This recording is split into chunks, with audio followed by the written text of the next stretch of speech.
The champagne flutes clinked with malicious glee as Sarah Chen's so-called friends huddled around the restaurant's bar, their phones aimed at table 7 like weapons. They'd orchestrated what they called the perfect prank, setting up their successful friend on a blind date with someone they deemed beneath her, a janitor. They couldn't wait to see her face, to capture her reaction, to watch the mighty fall. But in 90 minutes, those same phones would be filming something entirely different. Tears streaming down faces, strangers embracing, and a lesson in humanity that would shatter every assumption in that room. Sarah arrived at Marcello's Italian bistro at exactly 7 o'clock, her navy Armani suit still crisp despite a 14-hour day running her tech company. At 34, she'd built a software empire from her college dorm room, graced the cover of Forbes, and commanded boardrooms filled with executives twice her age. Yet here she was, nervously checking her reflection in her compact mirror, hoping this blind date, arranged by her college roommate, Jennifer, might finally be the real thing. "He's genuine, Sarah," Jennifer had promised. "Not another finance bro trying to pitch you investments over dessert. Just give him a chance." What Sarah didn't know was that Jennifer and their former sorority sisters had made a cruel bet. They'd found Marcus, Thompson's profile on a dating app, a 42-year-old night shift janitor at Mercy General Hospital, and created an elaborate catfish scheme. They'd used a model's photos, claimed he was a healthcare professional, and watched Sarah's hopeful excitement with barely concealed snickers. Marcus arrived 15 minutes early, his weathered hands still pink from scrubbing despite his best efforts. He'd borrowed his brother's sport coat, the sleeves just slightly too short, and had agonized over which tie to wear, before settling on a simple navy one his late wife had given him 8 years ago. His calloused fingers trembled slightly as he waited, not from nerves about meeting Sarah, but from the 3 hours of sleep he'd grabbed between his hospital shift and his afternoon job cleaning office buildings. When Sarah walked in, Marcus stood immediately, his genuine smile transforming his tired face. "Sarah, I'm Marcus. It's really wonderful to meet you." Sarah extended her hand, noting the firmness of his grip, the respect in his eyes. But as she took in his worn coat and the faint scent of industrial cleaner, confusion flickered across her face.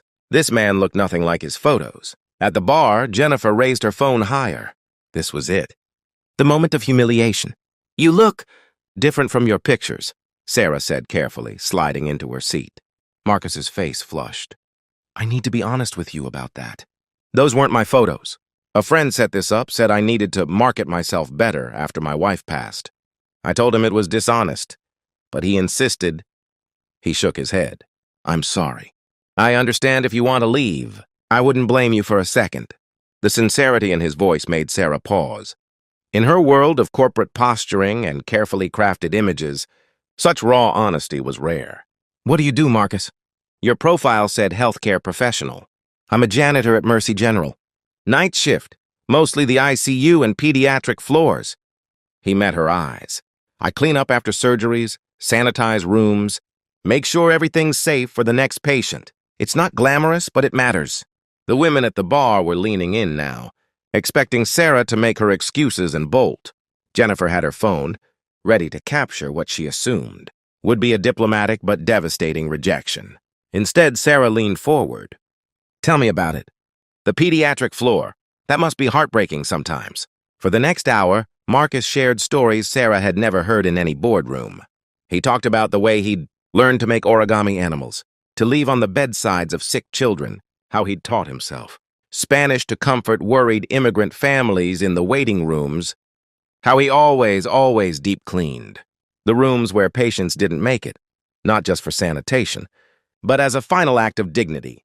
"There was this little girl, Emma, battling leukemia," Marcus said, his voice soft. 6 years old. Every night at 2 a.m. when I'd clean her hallway, she'd be awake. Couldn't sleep from the treatments. So I started bringing her these little puzzles, nothing expensive, just dollar store stuff. We'd work on them together, maybe 15 minutes each night. When she finally went into remission," he paused, pulling out his wallet to show a crayon drawing. "She drew this. Said I was her midnight angel." Sarah felt something crack open in her chest. "You kept it." I keep them all. Got a whole folder at home. It reminds me why the work matters. He smiled, embarrassed. Sorry, I'm talking too much about work. You probably deal with actually important things at your company. Actually important? Sarah set down her wine glass. Marcus, I optimize algorithms. I make apps that help people order food slightly faster. You hold people's hands in their darkest hours. You're the last person to show dignity to someone who's died. You give sick children reasons. To smile at 2 in the morning, her voice cracked slightly. Don't you dare diminish that. At the bar, Jennifer's phone lowered slowly. This wasn't going according to plan. As their entrees arrived, Sarah found herself sharing things she rarely told anyone. About the loneliness of success. About how she'd missed her father's final months because of a product launch. About the guilt that gnawed at her despite all her achievements. You can't get that time back, Marcus said gently. But you can honor it by being present now. That's what I learned after losing Rachel. She died in the hospital where I work, breast cancer. I was with her every moment at the end, but I wished I'd given her more. Moments before then. He wiped his eyes unselfconsciously. Now I try to give other people's families what I couldn't give enough of to my own. Is that why you work so much? The 2 jobs? Marcus nodded. Rachel's treatments left us with debt. Medical bills don't stop when the patient does. But also, I don't know. Staying busy helps. And the families, the kids, they need someone to care.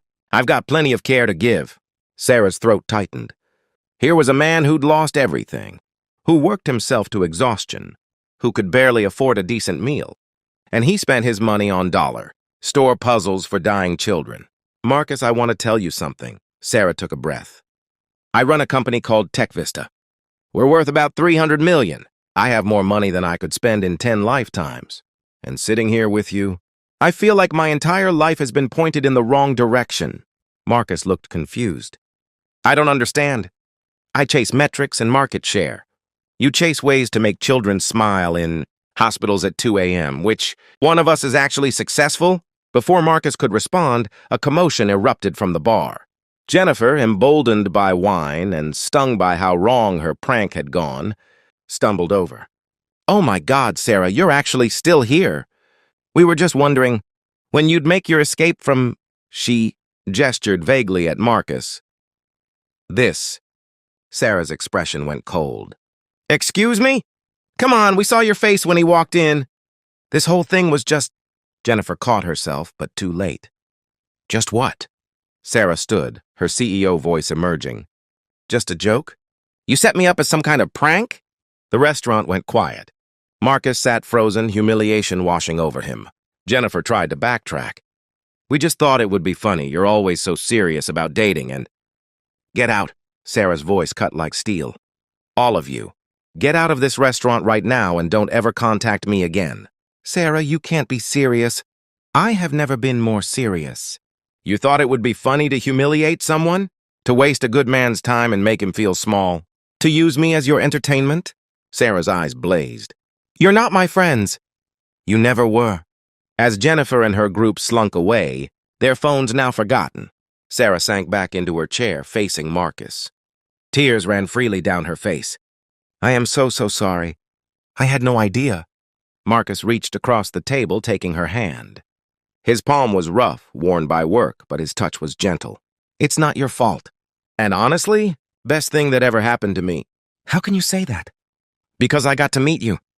Because I got to spend an evening with someone who sees people, not as their job titles or bank accounts. Because even when you found out the truth, you stayed. He smiled. That tells me everything about who you are. Sarah squeezed his hand. I stayed because you're the most extraordinary person I've ever met. And I don't want this evening to end. It didn't end.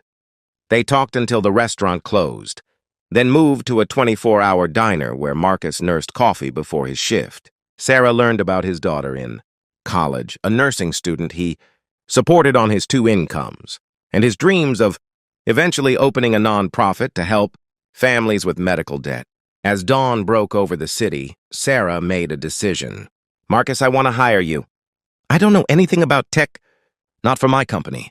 As a consultant, I want you to help me figure out how to use our resources to actually help people. Medical debt relief, hospital family support programs. Whatever you think matters. She pulled out her phone. And I'm starting by paying off Rachel's medical debt. All of it. Today. Marcus started crying, really crying, his shoulders shaking. You can't. That's over $100,000. I spend more than that on office furniture. Let me do this. Please, let me help you the way you help everyone else. 3 months later, Tech Vista launched the Rachel Thompson Foundation, funding medical debt, forgiveness, and hospital family support. Programs across the country. Marcus quit his second job to run it, his lived experience guiding every decision. And Sarah, still running her company, but with renewed purpose, found herself falling in love with a man who'd taught her that true wealth has nothing to do with money. On their wedding day a year later, the flower girl was Emma, the little girl from the pediatric floor, now in remission. Marcus wore a suit that actually fit, and Sarah, in her simple white dress, stood before their gathered families and said the truest thing she'd ever spoken. I thought I was successful when I made my first $1 million, but I didn't know what success meant until I met a janitor who showed me that the richest life is one spent in service to others.